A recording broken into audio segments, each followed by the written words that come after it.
Oke pemirsa, kembali lagi bersama kami tim R&D First Resources Group. Kali ini kita akan membahas tentang hama kumbang tanduk. Untuk lebih jelasnya akan dipaparkan oleh Pak Wira. Kepada Pak Wira, kami persilakan. Oke, terima kasih Pak Sarul. Perkenalkan saya Wira dari Research Development First Resources. Hari ini kita akan bahas tentang kumbang tanduk. Kumbang tanduk merupakan salah satu hama utama yang menyerang di area TBM, tanaman belum menghasilkan. Pada area TBM, hama ini dia menyerang bagian pupus dan bonggol dari pokok sawit kita, sehingga pokok sawit kita itu bisa terancam mati. Kalau tidak mati, dia akan stunting, dia akan perlukan waktu untuk recovery sehingga terlambat panen nantinya. Itu dia bahaya dari kumbang tanduk.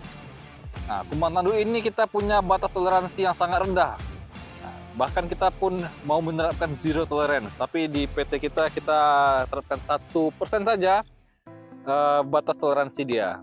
Kita akan lakukan sensus. Jika lebih dari 1% serangannya, maka kita akan aplikasi treatment supaya serangannya itu berkurang. Kumbang tanduk ini dia memiliki ciri khas yang menjadi hama itu yang Oryctes rhinoceros. Ciri serangan baru pada area TBM oleh Oryctes ini itu adalah daun tombak yang patah atau adanya bolongan bekas boran dari Oryctes pada bonggol yang masih segar, yang masih baru. Nah, kita akan lihat bersama-sama nanti bagaimana serangan baru, serangan lama, ciri serangan, dan cara sentusnya. Oke, kita akan masuk dalam. Let's go! Oke Pak, tadi sudah dijelaskan sekilas tentang hama kumbang tanduk. Terus bagaimana sih Pak cara kita sensus, interval sensus kita lagi, dan untuk pengendalian kumbang tanduk sendiri Pak? Dan ciri-cirinya juga Pak, ini ternyata serangan kumbang tanduk lama, kumbang tanduk baru. Oke Pak, mungkin bisa Pak dijelaskan dulu Pak masalah itu. Oke, terima kasih. Untuk penentuan jalurnya, sensus itu dilakukan 10% dari total blok. Yaitu caranya dengan masuk pada jalur ketiga, kita akan ambil semua pokok yang ada di jalur ketiga, kita sensus, kita cek serangan barunya. Kemudian kita loncat 10 jalur. Nah, Pak Sarul, dari jalur 3 nanti pindah ke jalur 13. Kita ambil lagi semua pokoknya, kemudian loncat 10 lagi dari jalur 13 ke jalur 23 dan seterusnya sampai blok tersebut habis. Interval sensus itu kita lakukan 1 bulan 1 kali. Setelah itu kita mau lihat juga bagaimana gejala serangan barunya. Oke, kita bisa lihat di sini. Kita sudah temukan salah satu gejala serangan baru. Gejala serangan baru yaitu adalah keratan yang masih segar. Dan berada di sekitar daun paling muda, daun tombak, daun satu. Nah, itu adalah gejala serangan baru. Nah, coba lihat ini bekas boran dia nih, dan ini pun masih basah nih, lihat basah ya. Masih basah. Nah, dan biasanya serangan baru daun ini patah nih. Nah, coba ini serangan baru. Oke, perlu diingat serangan baru apabila daun tombak atau pelepas satunya patah dan juga ada bekas geretan dari Oryctes yang masih baru dan masih segar.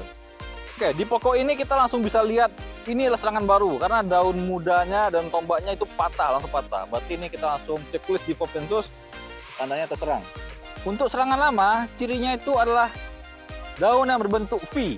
Nah, berbentuk V begini.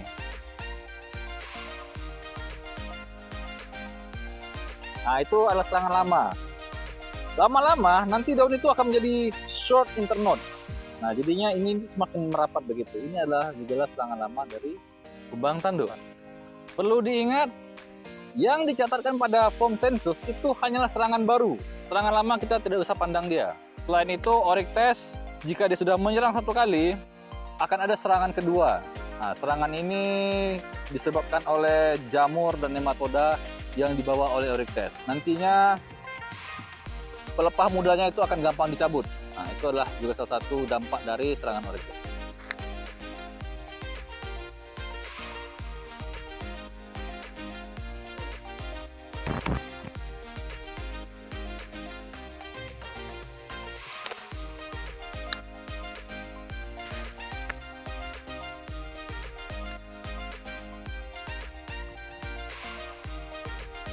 Pelepah yang patah dicabut dan dipindahkan ke gawangan mati. Untuk perhitungan persentase serangannya itu dengan cara membagikan berapa banyak pokok yang terserang Oryctes dibagi dengan jumlah populasi yang kita sensus dikali 100%. Nanti kita akan dapatkan. Apabila dia di atas 1%, kita akan lakukan pengendalian. Apabila di bawah, kita akan tetap monitoring dia setiap bulannya. Untuk pengendalian, nanti kita akan sajikan di link bawah ini. Oke, tadi udah dijelaskan kita bahwa sangat berbahaya Pak kumbang ini untuk tanaman kita. Dan cara sensus tadi sudah dijelaskan bagaimana cara sensus. Dan saya ingin tahu nih Pak, apa sih Pak penyebab dari serangan kumbang tanduk ini? Nah, itu Pak. Oke, boleh.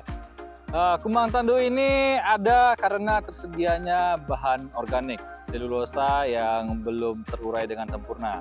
Jadi saat area replanting, banyak pokok-pokok yang sudah ditumbang, baru di replanting itu masih tersedia bahan organik di sana. Sehingga si kumbang tanduk ini tahu cari makan, dia datang ke sana.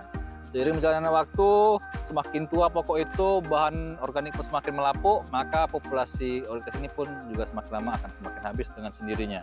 Namun di masa fase-fase kritis dia, di masa-masa TBM itu, yang saat dia masih baby itu, ketika kena serang sedikit, dia langsung kesakitan, au! Nah, itu kita mesti lindungi dia dengan ketat. Untuk TM sendiri gimana ya Pak? Itu kan udah nggak ada bahan organiknya, masih terdapat serangan seandainya. Jadi apa sih Pak itu Pak? Oh, oke, benar. Pada area TM juga bisa terdapat serangan Oryctes apabila kita ada aplikasi janjang kosong yang bertumpuk, yang tebal. Atau juga area TM tersebut bersampingan, bersebelahan dengan pokok TBM. Nah, itu juga kemungkinan dia akan menyerang pokok TM tersebut. Nah, itu ada beberapa metode pengendalian supaya serangannya bisa berkurang. Nanti kita akan bahaskan di episode pengendalian. Mungkin itu saja materi tentang kumbang tanduk. Terima kasih untuk Pak Wira dan Bu Dian. Untuk selanjutnya kita akan ketemu di next video. Salam 5 juta ton. Yeah, bye-bye.